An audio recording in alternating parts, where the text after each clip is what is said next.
প্রথমবার এই বাসে করে পুরী যাওয়ার এক্সপিরিয়েন্সটা খুবই ভালো ছিল। শুধু বাসে করে প্রথমবার পুরী যাচ্ছি তাই নয়, আমার এটা প্রথমবার পুরী যাওয়া।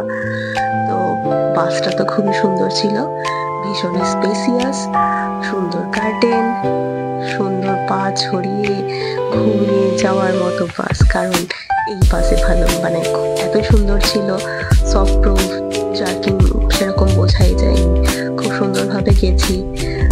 করুণাময়ী থেকে উঠেছিলাম, তারপরে ধর্মতলায় পৌঁছে টিফিনের প্যাকেট পেয়েছিলাম।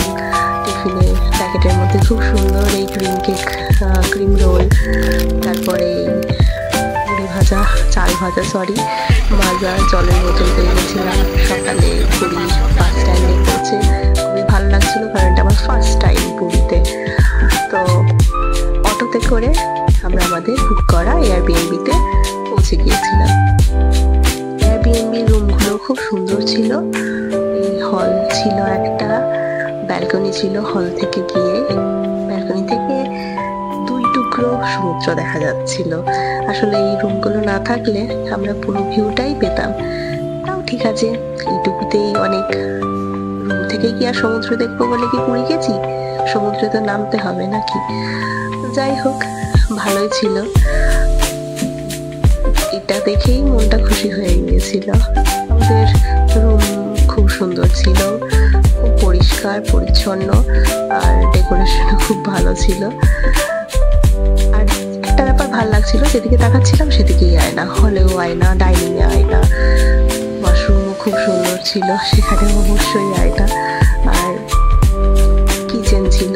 কেউ যদি ভাবে যে আমি টাটকা মাছ কিনে এনে ভেজে খাবো আর পুরো ফ্যামিলিকে খাওয়াবো, তার জন্য সবকিছু রেডি ছিল এখানে। সব রকম ইউটেন্সিলস এখানে প্রেজেন্ট ছিল। আর রুম সার্ভিসও অ্যাভেলেবেল ছিল, যে বাসন আপনাকে ধুতে হবে না, কেউ না কেউ এসে ধুয়ে দিয়ে যাবে, সেই ব্যবস্থাও ছিল। দুপুর 12টায় আমরা পৌঁছে গিয়েছিলাম জগন্নাথ ধামের উদ্দেশ্যে। আর পৌঁছে গিয়ে খুব সুন্দর করে পুজো দিয়ে মহাপ্রসাদ খেয়ে আনন্দবাজারে আমরা মহানন্দে সেখান থেকে ফিরেছিলাম। আর ফিরে আমরা গিয়েছিলাম কোণার্কে। রাজা প্রথম নরসিংহের নির্দেশে নির্মিত হয়েছিল এই রথের আকারের মন্দির, যেখানে 24টি চাকা এবং 12টি ঘোড়া মিলে এই রথকে টেনে নিয়ে যেত। এখন যেটা অবশিষ্ট আছে সেটা হলো এখানে নাট মন্দির। আসল মন্দির আগেই ধ্বংস হয়ে যায়, কারণ সেই মন্দিরের মাথার উপর থাকত শক্তিশালী চুম্বক, যা পর্তুগিজ নাবিকদের কে দিকভ্রান্ত করত। তো সেই পর্তুগিজ নাবিকরা সেই চুম্বককে নষ্ট করে দেয়, ফলে অনেকাংশই মন্দিরের ধ্বংস হয়ে যায়। এছাড়াও আরো অনেক রকম মতভেদ আছে এই মন্দিরের ধ্বংস হওয়ার জন্য। সব থেকে ইন্টারেস্টিং এই চাকা, এক একটা চাকা এক একটা সানডাইল, যা খুব সূক্ষ্মভাবে খুব সুন্দর করে তখনের স্থানীয় সময় বলে দিতে পারে। রিজার্ভ করার অনেক রকম ব্যবস্থায় চলছে এবং গাইডরা খুব সুন্দর করে এখানে সব ইতিহাস বলে দেয়। আর এই সিংহ আমার খুবই পছন্দ হয়েছিল, তাই একটা ছবিতে তুলতেই হতো। তারপর ওখান থেকে বেরিয়ে চন্দ্রভাগা বিচের অসাধারণ ভিউ দেখে আমরা আবার ফিরে এলাম আমাদের স্বর্গদ্বারের এই রাস্তা আমার খুবই পছন্দ হয়ে গিয়েছিল। আর এই ঢেউ, এই মায়াবী ঢেউ, সেদিন পূর্ণিমা ছিল, অসাধারণ একটা পরিবেশ। আমরা কিন্তু ঠিক করেছিলাম যে আমরা সেদিন সমুদ্রে যাব না, সেখানে ভিজবো না কোনো মতেই। আর সমুদ্রের ধারে বসে যেই না সেলফি তুলতে গিয়েছি, অমনি ঢেউ এসে আমাদের অসাধারণ ভাবে আদর করে ভিজিয়ে চলে যায়। খুব মজা হয়েছিল। তারপরের দিন আমরা গিয়েছিলাম উদয়গিরিতে। কি সুন্দর সুন্দর কতগুলো পোজ দিয়ে ছবি তুলে নিয়েছি। উদয়গিরির ওপরে যে ভিউ, কি বলবো, উদয়গিরি থেকে খণ্ডগিরিকে দেখতে যা সুন্দর লাগছিল, খণ্ডগিরিতে গিয়ে মনে হয় খণ্ডগিরির ভিউ এত ভালো লাগেনি আমার। উদয়গিরি থেকে পুরো ভুবনেশ্বর শহরের ভিউ, এয়ারপোর্ট ভিউ, এখান থেকে সবকিছুই খুব সুন্দর লাগছিল। এর ওপরে ছিল জৈন মন্দির, তবে জৈন মন্দিরে মোবাইল ফোন বা ক্যামেরা নিয়ে যাওয়ার কোনো পারমিশন ছিল না। আমরা আবার ফিরে এসেছি নবকলেবর রোডে। আর এই নবকলেবর রোড আমার খুবই খুবই খুবই পছন্দ হয়ে গিয়েছিল সেই দিনে। সিরিয়াসলি এই ভিউ অসাধারণ অসাধারণ। তারপর আমরা যাতে একটু সানটাইম কম পড়ে তাই সূর্যাস্তের দিকে গিয়েছিলাম সমুদ্রে স্নান করতে। আইডিয়াটা কেমন জানাবেন নিশ্চয়ই। তারপর এই পূর্ণিমার চাঁদের সাথে এই ম্যাজেস্টিক ভিউ উপভোগ করতে করতে দেখতে দেখতে অবাক হয়ে আমরা আবার ফিরে এলাম সি বিচে। সঙ্গে মাছ আর এই সমুদ্রের ঢেউ, কি বলবো। তারপর ছানা পড়া তো খেতেই হবে, সঙ্গে রাবড়ি, মালাই, আহা হা, আর গাঙ্গুরামের গজা। পরের দিন আমরা বেরিয়েছিলাম চিল্কার উদ্দেশ্যে। রাস্তায় আমাদের সাথে একটা ফ্রড হয়েছিল। একজন মানুষ বারবার এসে আমাদেরকে এসকর্ট করার চেষ্টা করেছিল অন্য একটা দ্বীপে নিয়ে যাওয়ার জন্য, যেখানে নাকি গভর্নমেন্ট ইনিশিয়েটিভে বোট রাইডিং করানো হয়, কিন্তু 2200 টাকা চার্জ করছিল ওরা।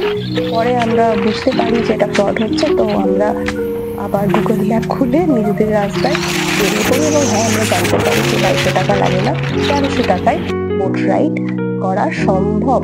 এবং ফেরার সময় আমরা এই পোলাং নামের এই অদ্ভুত এই বাদামের খোঁজ পাই, আর অনেক রকম উপকারিতা আছে।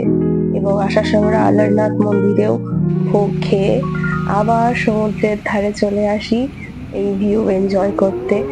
আসলে খুব কম দিনের ছুটিতে গিয়ে ফিরে আসতে ইচ্ছে না থাকলেও কিছু করার নেই, এই দিনই আমাদের বেরিয়ে আসার কথা। তবে শেষবারের মতো আবার 50 টাকা দিয়ে ছাতার নিচে জায়গা ভাড়া করে এখানে বসে বসে আমরা সমুদ্রে ভিউ দেখেছি। খুবই ভালো লেগেছিল, খুবই সুন্দর। মানে ফিরে আসতে একটু মন চাইছিল না। এই উটপালাটাকে দেখে আমার খুব ভালো লেগেছিল। মানে মানুষ চাইলে কত কি করতে পারে। উট যেখানে যেখানে পটি করছিল, এই মানুষটা কিন্তু সেখানে দাঁড়িয়ে সেই পটি পরিষ্কার করে সে একটা জায়গায় ভরে রেখে আবার এগিয়ে যাচ্ছিল।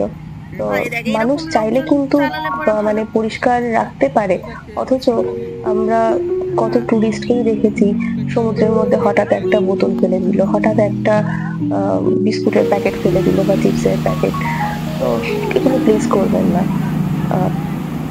বিদায়বেলা চলেই এসেছিল, আর তখন সমুদ্রে আরো একবার পা ডুবিয়ে চলে এলাম আমাদের স্টেতে। আর সেখান থেকে টাটা করে আমরা চললাম মাসির বাড়ি বাস স্ট্যান্ডের উদ্দেশ্যে।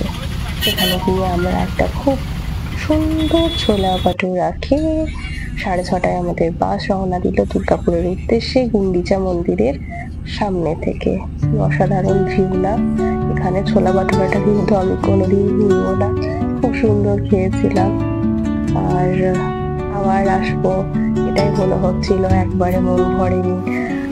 রাত্রেবেলায় ডিনারের জন্য রাস্তায় বাস দাঁড়িয়েছিল যে হোটেলের সামনে, সেখানে তো লুট চলছিল, কারণ একটা মিক্স ভেজের দাম ছিল সেখানে 250 টাকা।